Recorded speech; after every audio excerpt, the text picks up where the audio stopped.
Slash tires? Sounds a bit extreme. Meg regrets showing Coach Jenny how fast she could run during phys ed class. She saw something she liked, asked Meg to run, and now she wants her to race at the state championships. From a virtual nobody to glorified jock almost overnight. New friends, bitter rivals, and rumors abound. Why Meg? Why does she get a free ticket? She never practiced, sucked up, or took diet pills to keep her weight in check. Why her? What makes her so special? The idea of a free ticket makes Meg laugh. No free ticket for her. She's always loved to run, just not in an organized way.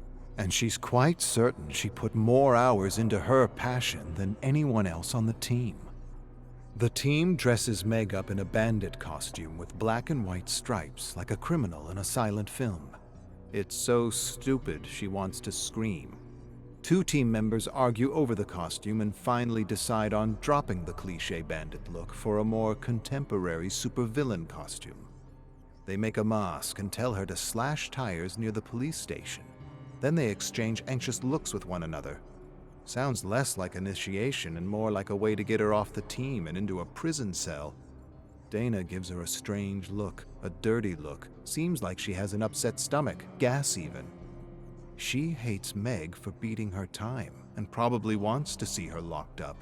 The rest of the team thinks up supervillain names for Meg: Street Rusher, Super Blaster, Dare Diva, whatever.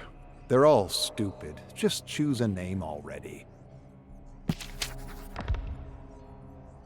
Dare Damsel Meg bolts through the streets, stirring up laughter and attention. She feels stupid and scared at the same time, lurking about in her supervillain costume. Meg pushes down her fear, composes herself, focuses her thoughts. If they want a slash tire, they'll get one and more. I'll go straight into the belly of the whale and pull out a rib. She laughs at the image, wonders where it came from, and realizes it's from one of the stories she recently read to her mother to help her fall asleep despite her deteriorating condition. Doctors don't know what she has, and they can't afford the doctors anymore. Don't let your thoughts betray you. Meg pushes her grief out of her mind as pedestrians laugh and point at her costume. I'm going to target the police and set the record of this stupid hazing ritual. Determined, Meg approaches the Colorado police station with her heart beating at a record-breaking speed. She kneels behind a cruiser, hesitates. Her hand trembles involuntarily. She's not used to breaking the law. She takes a deep, calming breath. First time for anything. Then, with a pocket knife, she slashes a tire, yanks a piece of rubber off, and backs away. Before the officers realize what's what, Meg's a bolt of lightning. Her heart's pounding in her throat. Her legs are a blur. The police give chase but eat her dust. She returns to the team with a piece of slashed rubber and a new team record. A police cruiser. An actual police cruiser. Beat that! The team laughs and jeers, except for Dana, who stares at her with her usual gas face. No one on the team has ever done anything so bold. Welcome to the team, Dare Damsel Meg. Meg is the talk of the school, and she likes it. Coach Jenny tells her she still needs a lot of work in the mechanics of running. She doesn't even know what that means. She's been running in the mountains with her mother for years, and she never had to learn the mechanics of running. Coach says for the next few practices, she needs to improve her confidence on the starting line. Sure, that shouldn't be a problem. Coach spends a lot of time with Meg, and many on the team are beginning to take notice. Dana makes snide remarks in the shadows about Meg's body being disproportional, about Meg having beginner's luck, about how Meg's legs seem disproportional to her torso. Meg ignores her, refuses to dignify her jealousy by responding to it. Dana gets no reaction from Meg as she talks about how her thighs are just a bit too thick for running. Dana gives her that stupid gas face. Meg glares at Dana with a flood of expletives she wants to unleash. "You'll eat my dust soon enough, wench!" Meg suppresses her anger and smiles politely, thanking the wench for her concern. telling her she's confident her so-called disproportional body and thick thighs will prove advantageous at the championship. Meg begins her long walk home after an exhausting yet exhilarating practice. She holds her lucky piece of tire in her hand, though she doesn't really believe in luck. She hears her mom's voice rattle in her brain. The only luck you get is the luck you make. And yet, the piece of tire kind of looks like a horseshoe. Coincidence? Probably. She admires her lucky slice of tire and starts when she hears a twig snap behind her.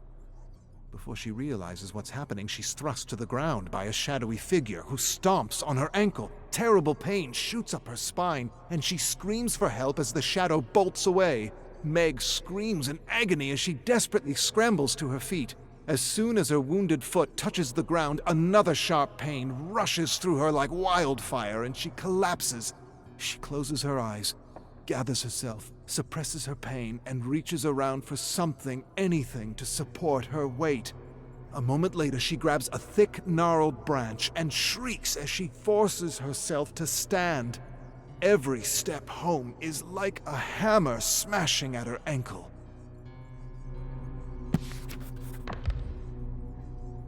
The doctor tells Meg her foot is fractured in several places and she should probably stay off it until it heals. She shambles out of the office on crutches with her mother by her side. Meg can sense she's worried about her and how she's to settle the bill without insurance. They drive home in silence. "Mom, I'm sorry." Meg breaks the silence. Her mother shakes her head. "Don't apologize, Meg. There's no need for that. I'm just glad you're okay. Could have been a lot worse." Meg nods and replays the assault over and over again in her mind. The push, the kick, the stomping. Nothing about what happened makes sense. The perpetrator didn't mug or try to steal anything from her. Meg's mother breaks the silence and asks if she remembers anything about the man since they spoke to the police. Meg shakes her head. "I'm not even sure it was a man."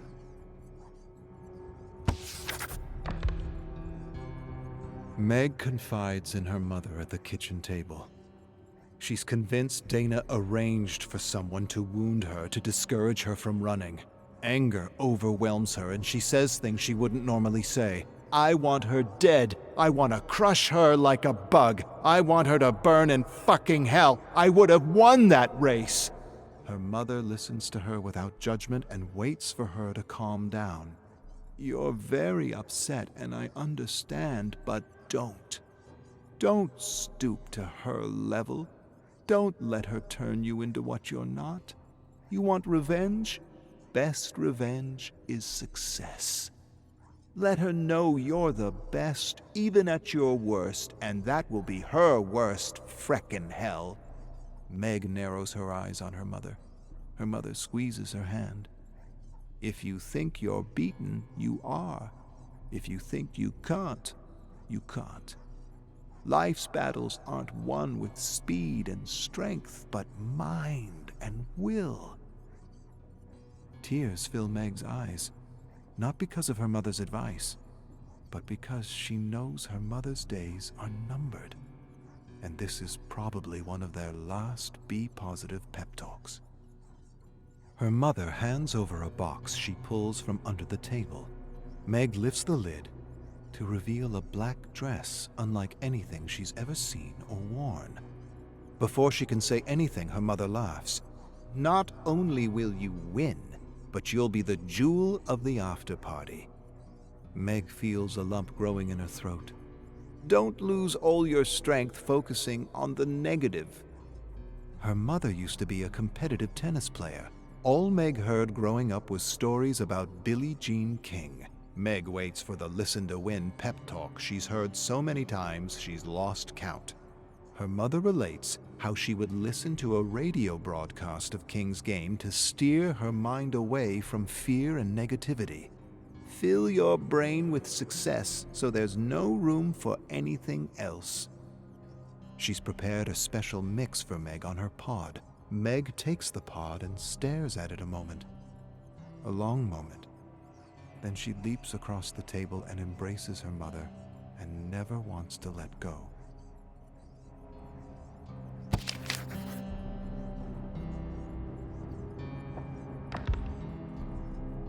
Meg listens to a radio broadcast as she enters school. Fastest runner ever. The Buckeye Bullet taking the gold at the Olympics despite every mental and physical obstacle leveled against him.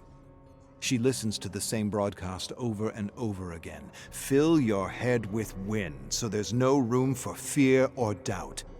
Coach approaches Meg as she puts her pod down beside her. I heard a nasty rumor that Dana may have had something to do with your leg, and I've decided to pull her from the race. Meg shakes her head. Please, don't do that. I'm going to beat her, Coach, and I'm going to win.